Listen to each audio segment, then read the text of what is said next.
تو جس طرح آپ کے وجود کی غذا ہے روٹی، کھانا، پانی، ہوا، صحت، سانس،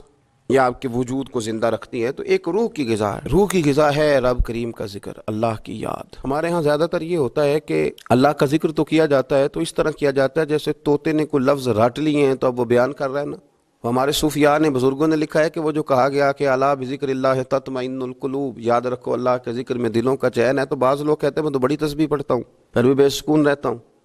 تو اس کا جواب وہ یہ دیتے ہیں کہ چونکہ انہوں نے اللہ کا ذکر کیا تو صحیح، لیکن اس طرح کرتے رہے جیسا طوطا رٹ کے کر رہا تھا۔ اگر غور کرتے اس بات پر، توجہ دیتے اس بات پر، اگر ان کا یہ ایک ذہن بن جاتا کہ میں بھلا کیا کہہ رہا ہوں، جب ان کی زبان سے نکلتا سبحان اللہ، تو پھر غور کرتے کہ میں نے یہ کہا ہے کہ اللہ پاک ہے، اللہ پاک۔ اب یہ چیز جب ان کے ذہن کے اندر، ان کے دماغ سے، ان کی روح سے ٹکرائے گی، تو جب انہوں نے کہا کہ میرا رب پاک ہے، سبحان اللہ عما یشرکون، تو پاک ہے ان چیزوں سے جن سے لوگ اس کے ساتھ شرک کرتے ہیں، تو اب جب کہا کہ وہ پاک ہے اور اس نے جو چیز بنائی ہے وہ حسین و جمیل ہی بنائی ہے، ہر عیب سے پاک ہے، وہ اس نے ہر چیز بہترین نقش و نگار کے ساتھ بنائی ہے، تو بتائیے کہ جب یہ سبحان اللہ کا معنی اور اس کا مفہوم سمجھ کر اللہ کا یہ ذکر کیا گیا، اب اس طرح نہیں ہو گیا کہ جیسے پورے وجود کے اندر خوشبو بکھر گئی ہو، اب یوں نہیں محسوس ہو گیا کہ جیسے بالکل ساری طبیعت ٹھنڈی اور پھولوں کی طرح ہو گئی، اب ایسے نہیں محسوس ہو گیا کہ جیسے اللہ نے کوئی قوت، طاقت اور روحانیت عطا کر دی۔ اور پھر جب کسی شخص نے کہا کہ الحمدللہ، تمام تعریفیں اللہ کے لیے، تب آپ اندازہ فرما لینا کہ وہ کتنا عظیم اور کتنا بڑا مالک ہے کہ کہا جا رہا ہے کہ میں کسی کی کوئی جھوٹی تعریف نہیں کروں گا، مجھ سے کسی کی خوشامد نہیں ہوتی، اور کوئی کتنا بھی اونچا چلا جائے یہ ساری تعریفیں کمزور ہیں، حدود والی ہیں، ایک رب ہے الحمدللہ جس کے لیے تمام تعریفیں، تمام تعریفیں اسی رب کے لیے۔ اور جب کہا اللہ اکبر،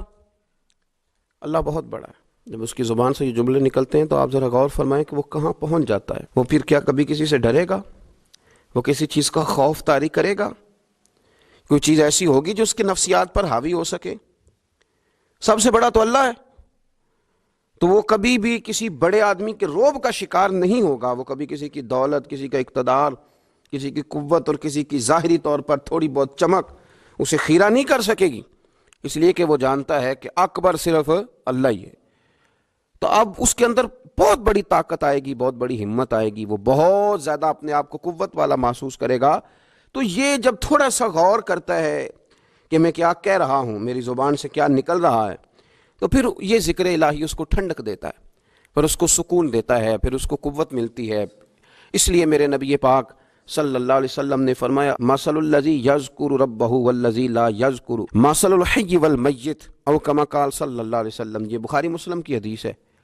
نبی پاک صلی اللہ علیہ وسلم نے فرمایا اس کی مثال جو رب کا ذکر کرے اور اس کی مثال جو اللہ کا ذکر نہ کرے، مثل الحی والمیت، ان لوگوں کی مثال کی طرح ہے جو زندہ اور مردہ ہوتے ہیں۔ وہ ذکر کرنے والا زندہ ہے، ذکر کرنے والا زندہ ہے، اور ذکر نہ کرنے والا ہواؤں میں اڑ رہا ہے، کروڑوں روپے اس کی جیب میں پڑے ہوئے ہیں، لاکھوں کا سرمایہ ہے، بہت سارے لوگ جانتے ہیں، وہ محسوس کرتا ہے کہ بڑا جانا پہچانا جاتا ہوں، بڑا سمجھا سکھایا جاتا ہوں، بڑے لوگ میرے نام سے آگاہ ہیں، شعوری طور پر میں ایک بڑا آدمی ہوں، لیکن ہے مردہ۔ اس لیے زندہ وہ ہے جس کا مسلح آباد ہے، زندہ وہ ہے جس کی زبان اللہ کو یاد کرتی ہے، زندہ وہ ہے جس کا کبھی کبھی دل کرتا ہے کہ آج قرآن شریف کھول لوں، زندہ تو وہ ہے جس کی طبیعت چاہتی ہے کہ یار آج لاؤ نا تسبیح، تھوڑا سا درود و سلام اپنے محبوب پہ پڑھوں، زندہ تو وہ ہے جو کبھی کبھی اس کی یاد میں محو ہو، اکیلے بیٹھا بھی ہو تو پھر بھی اس کی زبان پہ ذکر اور آنکھوں میں آنسو جاری ہو جاتے، جس کو یاد کر کے محو ہو جاتا ہے۔